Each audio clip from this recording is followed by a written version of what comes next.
Good evening, I'm Riza Diaz. This is One News Now. Authorities from the Trade Department and the Interagency Task Force inspected mall stores in Quezon City to evaluate if they are adhering to the health protocols for dine-in restaurants and fast food establishments. Now, to give us the latest on this, we have with us Lynn Olivario reporting live from Quezon City. Lynn, would like to know, how did the inspection go? Riza, overall, officials from the Trade Department and the National Task Force against COVID-19 are satisfied with the demonstration shown by the establishments they visited this afternoon to show their compliance to health protocols, including protocols specifically for dine-in restaurants when they will be allowed to open under the modified GCQ. The officials first inspected the safety protocols at the SM Hypermart in North EDSA and found the need for bigger signages on distancing and floor markers. They welcomed the gradual return of customers, which bodes well for the steady rise of business. They also inspected souvenir store Cultura. The retail shop has reduced manpower and will only have 60% opening rate and with limited capacity for customers of 50 persons at a time.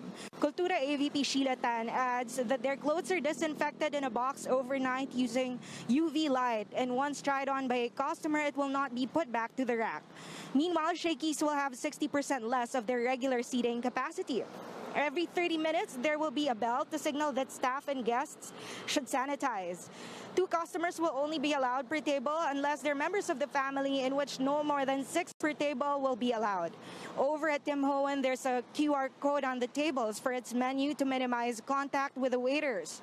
They will likely open to only 20% of their regular 100 packs seating capacity at a time, with seats arranged a table apart. There's a UV room for PPE disinfection and a UV box where all deliveries will pass through before it goes to the kitchen. At McDonald's, customers will have to log in their info for contact tracing. They will also order using the self-ordering kiosks, or SOK, where alcohol is available for customers to sanitize after ordering. Those who will pay using cashless mode of payment like cards and PayMaya will just wait at designated spots, while those who will pay in cash will proceed to the counter where there's a partition in front of the cashier.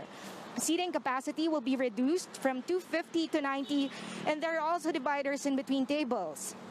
DTI Secretary Mon Lopez is satisfied with today's demonstrations. He thinks that restaurants will likely need to prepare for 2 weeks for the implementation of health protocols. Riza, the Trade Department will issue their updated protocols tonight. Most of it have already been applied in today's dry run. Secretary Carlito Galvez Jr. also praised the malls and establishments' implementation of the guidelines set by the DTI, while Secretary Lopez adds that compliant establishments may already open for dine-in services under the MGCQ, while they're still studying if dine-in services can be allowed to operate during the GCQ. Riza. Thank you. That was News 5, Lynn Olivario reporting live from Quezon City. Meanwhile, here are other stories we're keeping our eyes on. The Foreign Affairs Department explains today's spike in COVID-19 cases among Filipinos abroad. It says the surge is due to the late case reports from the Middle East countries with strict private and confidentiality rules. Now, as of today, the number of COVID-positive Filipinos abroad stands at 5,184, while deaths are at 47. The Civil Aviation Authority of the Philippines clarifies that a chartered plane from Wuhan, China did not carry passengers.